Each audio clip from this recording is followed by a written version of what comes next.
السلام علیکم جی ناظرین، آپ دیکھ رہے ہیں BLI نیوز اور آپ کے لیے چلتے ہیں آج کی تازہ ترین اپڈیٹ کی جانب۔ شطرنج نے عالمی وبا کے دوران لوگوں کو ذہنی دباؤ سے بچایا۔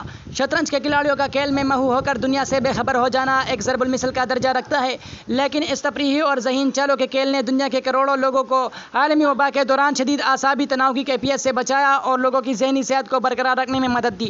اقوام متحدہ کی ایک رپورٹ کے مطابق عالمی وبا کے باعث دنیا بھر میں عائد بندشوں کے ماحول میں شطرنج کا کھیل لوگوں کو اکثر مختلف حالات میں ڈالنے اور مشکلات کے سامنے ڈٹ جانے کی ترغیب دینے میں مددگار ثابت ہوا۔ شطرنج کے عالمی دن کے موقع پر اقوام متحدہ نے کہا کہ گزشتہ کچھ ماہ میں لوگوں کی اس کھیل میں دلچسپی دگنا بڑھ گئی ہے اور اب پہلے سے کہیں زیادہ تعداد میں لوگ شطرنج کے آن لائن مقابلے میں حصہ لے رہے ہیں۔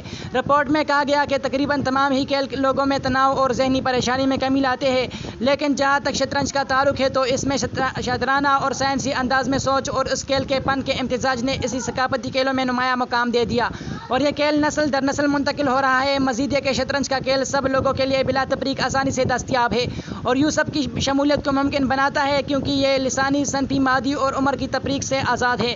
دنیا کا کوئی بھی شخص اسے کھیل سکتا ہے۔ رپورٹ میں کہا گیا کہ شطرنج کا کھیل منصفانہ انداز کو فروغ دیتا ہے اور ایک دوسرے کا احترام بھی سکھاتا ہے، لہٰذا اس دلچسپ کھیل سے لوگوں کو اور قوموں کو بیچ باہمی برداشت اور تفہیم کو فروغ دینے میں بھی مدد ملتی ہے۔ اقوام متحدہ کے اعداد و شمار کے مطابق اس وقت دنیا میں 60 کروڑ سے زائد بالغ افراد باقاعدگی سے شطرنج کھیلتے ہیں۔ امریکہ، برطانیہ، جرمنی، بھارت اور روس میں 70% بالغ افراد اپنی زندگی کی کسی نہ کسی موڑ پر شطرنج ضرور کھیلتے ہیں۔ مزید اسی طرح کا انفارمیٹو اور نیوز اپڈیٹس ویڈیوز دیکھنے کے لیے ہمارے یوٹیوب چینل BLI نیوز کو ضرور سبسکرائب کریں۔ اگر ہماری ویڈیو آپ کو اچھی لگے تو اپنے دوستوں کے ساتھ ضرور شیئر کیا کریں۔ ملتے ہیں کسی نئی ویڈیو میں، تب تک کے لیے اپنے دوست اپنے بھائی توصیف احمد کو اجازت دیجیے۔ اللہ حافظ۔